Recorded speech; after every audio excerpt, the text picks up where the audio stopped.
Il est 12h30, vous êtes sur RTI2 et vous avez fait le bon choix. Dans l'actualité de ce mercredi 26 avril 2023, d'abord en Côte d'Ivoire, carton rouge, quand les eaux usées dégradent l'image d'un quartier résidentiel. À l'international, en Libye, au moins 34 corps de migrants découverts. Bonjour à tous, soyez les bienvenus. Le quartier Rosier, programme 3, rive droite et rive gauche de Cocody, Riviera Abidjan, avait fière allure avec un rond-point qui captivait tout visiteur. Cette beauté d'antan a laissé la place à la dégradation de cet espace à l'entrée de cette cité. Son image est encore dégradée par ces eaux usées qui détruisent la chaussée et quotidiennement des embouteillages. Les propriétaires de maisons ont mené plusieurs démarches pour reconstruire les regards endommagés des suites du déguerpissement des occupants des lieux pour nuisances sonores sans suite. Pargassoro, Koné de Madongui et Théodore Zouzou ont fait une incursion dans le du quartier pour se rendre compte des difficiles réalités des populations. La rédaction de RTI2 attribue des cartons rouges aux structures impliquées dans l'assainissement des regards et autres activités pour le mieux-être des populations. Rosier, programme 3, commune de Cocody. L'un des rares sous-quartiers de la Riviera a disposé d'un rond-point. Cette œuvre artistique placée à l'entrée de la cité n'est aujourd'hui qu'un amas de crevasses contrastant avec la sublime touche de beauté voulue par un fleuriste il y a de cela 2 décennies. À ces balafres créés par la dégradation de la chaussée s'ajoute une plaie béante, puante et nauséabonde. Une laideur hyperbolique accentuée par des regards endommagés jouxtant la voie communale. Problème, les eaux usées provenant de ces égouts colonisent la voie au grand désarroi des usagers. Nous sommes dans la belle commune de Cocody. C'est pas bien de voir l'eau usée sur la route. C'est mieux qu'il y ait des caniveaux pour faire circuler l'eau sale parce que souvent ça crée la saleté. Et puis aussi, ça sent mauvais. Ces eaux usées, disons, ces déchets qui viennent stagner sur la chaussée, un véritable problème pour ces vendeuses de nourriture installées aux abords. Ici, c'est bel et bien la belle commune de Cocody. Souvent, ça s'arrête là, ça ne bouge pas. L'odeur nous fatigue. C'est pourquoi à chaque fois, on est obligé de fermer la nourriture pour ne pas que les clients aient des maladies. Que les gens de la cité là trouvent une solution. Je ne sais pas, qu'ils bouchent leurs trous ou bien qu'ils essayent de mettre leurs regards ailleurs. Parce qu'en temps normal, dans une cité, même les regards doivent être dans la cité. Pas en bordure de route, pas dehors, pas derrière la cité. Ça nous dérange, ça nous pose beaucoup de problèmes. Ça donne la maladie. Même nous, on est là-bas, on reçoit beaucoup de moustiques dans notre maison. Quant à la chaussée, elle doit sa survie à l'action de jeunes riverains. Ils viennent souvent colmater les creux laissés par l'érosion causée par les eaux acidiques, sales, noirâtres et dangereuses. Des eaux provenant d'excréments humains, de savons de lessive et de toilettes. Conséquence immédiate et inévitable, la dégradation du bitume qui engendre des embouteillages interminables aux heures de pointe. Rappelons que nous parlons bel et bien de la belle commune de Cocody. C'est le caniveau ici qui est bouché. Et là, c'est ce qui coule ici, une fatigue. Ça ne nous arrange pas. Parce que la voie est gâtée, d'abord, et ça fait qu'on a du mal à circuler.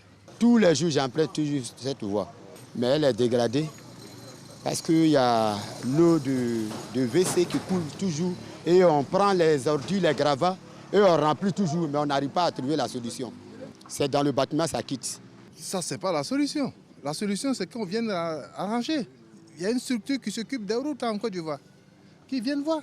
Au banc des accusés, le propriétaire de cet immeuble à proximité des points d'évacuation d'eau usée. Je le maintiens, je le dis, ce regard ne nous appartient pas, c'est le regard de toute la cité.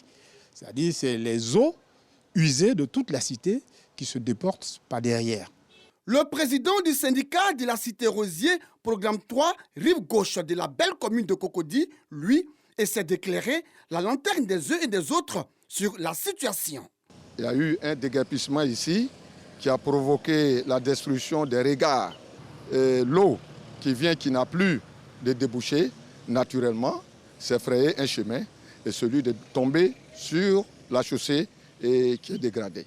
Le président Brou revient sur les démarches effectuées, mais restées sans suite. Nous avons adressé des différents courriers dont je les décharge ici, notamment des courriers à Sodeci Assainissement et à la direction technique de la mairie de Cocody, à l'ONAD, à la direction du domaine public. Et depuis janvier 2023, nous n'avons pas, certaines structures nous ont approchés, nous ont demandé pour avoir certaines informations sur la question. On leur a donné jusqu'à présent rien. Mais entre-temps, j'ai été convoqué par la brigade de salubrité du ministère de l'Environnement et de la Salubrité. Je leur ai donné toutes les preuves et donc nous sommes dans l'attente n'est-ce pas, d'une solution que les uns et les structures contactées pourraient apporter. Les autres regards construits sur l'espace sécuritaire entre les poteaux à haute tension et la clôture de la cité ne sont plus visibles. Ils sont phagocytés par des constructions achevées ou en cours d'achèvement. Nous sommes dans la belle commune de Cocody. On a vu le regard, mais nous ne sommes que des exécutants. C'est ce qu'on nous a dit de faire, c'est ça on exécute. Et comme si cela ne suffisait pas, des habitations de fortune et des garages automobiles ont vu le jour sous ces lignes à haute tension. Ces habitants et propriétaires de garages ont sans doute l'impression que les morts par électrocution n'arrivent qu'aux autres. Pourtant ici, en cas d'électrocution, c'est toute la cité qui partirait en fumée. Et nous n'imaginons pas les dégâts. Que c'est dommage. La rédaction de RTI2 n'attend pas rester indifférente face à cette situation d'insalubrité notoire et exagérée. Elle décide alors d'attribuer un carton rouge aux populations de cette cité ainsi qu'à tous ses propriétaires de garages installés sous ces poteaux à haute tension pour leur négligence et leur incivisme. Carton rouge aux autorités municipales qui font fi du cri de cœur des habitants de la cité Rosier, programme 3. Carton rouge au ministère de la Construction qui admet que des individus bâtissent leurs maisons sur les regards et dans le champ de sécurité de la cité. Carton rouge à l'ONAD, Office national de l'assainissement et du drainage, qui, après le déguerpissement des occupants du site, n'a pas daigné reconstruire des regards. Carton rouge à Côte d'Ivoire Énergie et à la CIE, compagnie ivoirienne d'électricité, pour leur passivité devant l'occupation des espaces sous la haute tension. Et enfin, carton rouge au ministère de l'Environnement qui s'en fout éperdument de l'insalubrité causée par les eaux sales et nocives pour les populations, mais aussi pour la chaussée, un bien public. Que ceux qui ont des oreilles pour entendre, entendent. Allez, c'est la plus grande commune du pays qui nous accueille à présent pour parler d'autonomisation de la femme. L'attiéké, ce mets consommé en majorité par les peuples côtiers de la Côte d'Ivoire, est aujourd'hui un plat national. À Yopougon-Kouté, les productrices d'attiéké, réunies au sein de la société coopérative Mondjramé, des femmes de Yopougon-Kouté en abrégé Sokomo Feyop, s'est dotée d'un espace mieux adapté pour la confection de l'attiéké. Cette initiative de la chefferie du village est accompagnée par l'Office d'aide à la commercialisation des produits vivriers. La cérémonie a eu lieu à l'espace Manioc du dit village le samedi 15 avril dernier en présence de Clément Boko. La fabrication de l'attiéké, semoule de manioc cuit à la vapeur, le plat national de la Côte d'Ivoire, est un processus bien connu des femmes de Yopougon-Kouté, village situé à l'ouest d'Abidjan. Les résidus issus de cette transformation se retrouvent généralement dans les caniveaux, voire même dans les ruelles.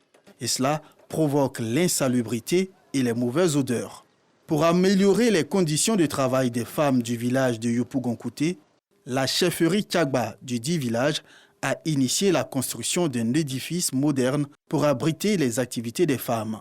Coût de l'ouvrage, 45 millions de francs CFA.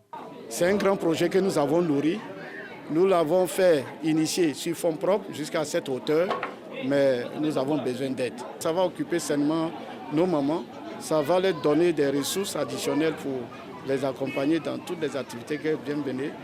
Pour les femmes réunies au sein de la société coopérative Mondjramé, des femmes de Yopougon-Kouté, en abrégé Sokomo Feyop, cet équipement vient à point nommé. Cette activité qui s'inscrit en droit de ligne avec les objectifs de l'OCPV en sa qualité de structure de pilotage, d'accompagnement, de coordination se veut être la preuve de l'effectivité du démarrage des activités de notre coopérative.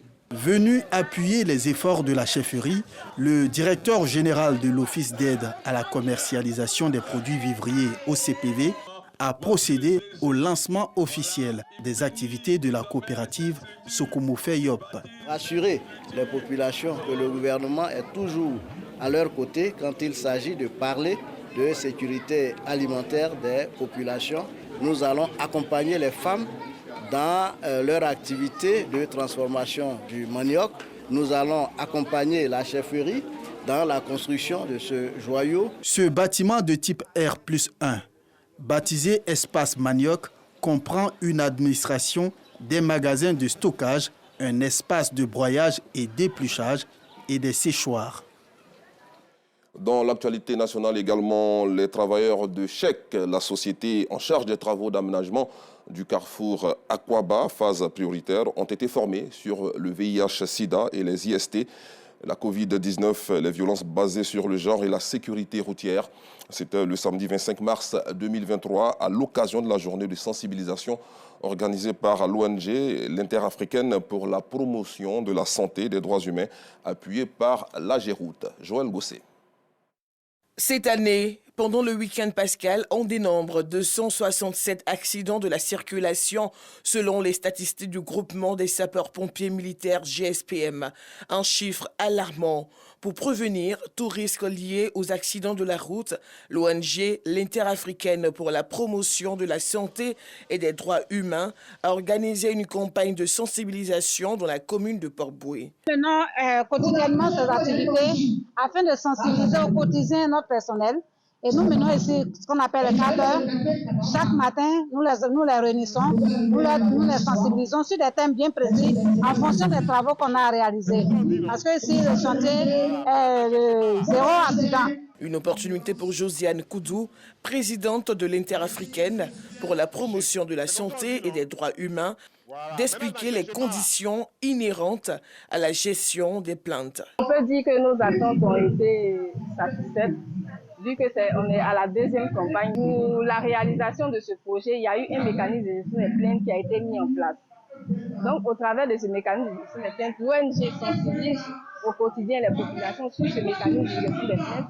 Mais en plus, on a des panneaux qui sont entreposés dans la zone du projet, au niveau du carrefour Aquaba, sur les différents points d'accès, pour pouvoir informer les populations sur les différents numéros auxquels ils pourront s'appuyer pour pouvoir contacter les différentes structures qui pourront prendre en compte leurs plaintes pour pouvoir mieux les gérer.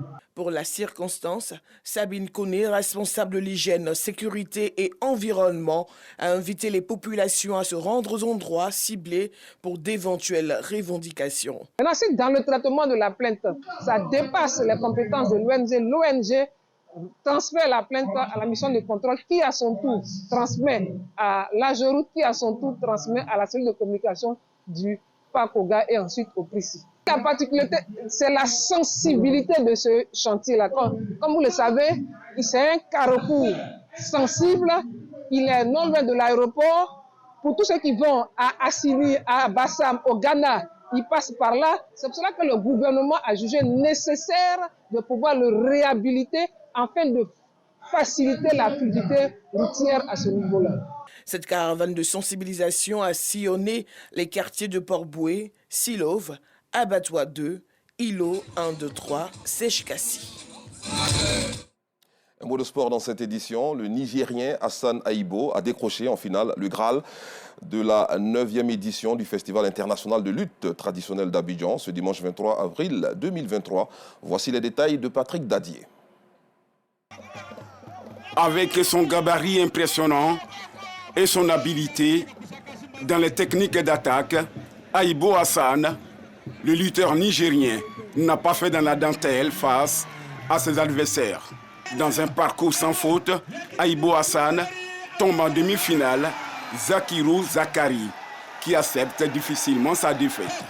En finale, le pugilat n'a duré que quelques minutes. Aibo Hassan, le taureau de Maradi, dans un combat éclair, triomphe de son compatriote Nour Hassan, qui s'adjuge le sacre de la 9e édition du festival de lutte africaine à Abidjan 2023. Ce n'est pas la première fois. Donc, et vous avez vu comment nous avons assisté à des combats de haute facture. Et c'est nos lutteurs, les grands lutteurs du Niger qui sont venus. Nous sommes satisfaits parce que la Fédération ivoirienne de lutte, à travers ses commissions, a assuré l'organisation de cette compétition. Ce grand rendez-vous annuel de la Fédération ivoirienne de lutte a permis à 32 participants du Niger, du Burkina Faso, du Mali et de la Côte d'Ivoire de se mesurer dans une arène sablonneuse du Parc des Sports de Tréville en 3 jours de compétition devant une foule estimée à 20 000 spectateurs. Aïbou Hassan, vainqueur de cette édition, a reçu un trophée avec une enveloppe d'1 million de francs CFA, quand Nour Hassan et Saleh Daouda, classés respectivement 2e et 3e, repartent avec la somme de 500 000 et 100 000 francs CFA. Hors de chez nous, la mer a encore tué en Libye. Au moins 34 corps de migrants ont été découverts depuis le naufrage ce mercredi d'une embarcation au large des côtes libyennes. Ce bilan prend en compte les 11 corps retrouvés lundi dernier dans la ville de Sabrata, à l'ouest de Tripoli, selon l'annonce faite par le Croissant Rouge libyen. Mais ce décompte pourrait s'alourdir, prévient une source sécuritaire. Le canot pneumatique qui s'est noyé, transportait en effet de nombreux migrants. Fin de cette édition, merci de l'avoir suivi. Alors, selon la Sodexam, le district d'Abidjan et les régions du littoral connaîtront des averses de pluie et des orages isolés dans les heures à venir.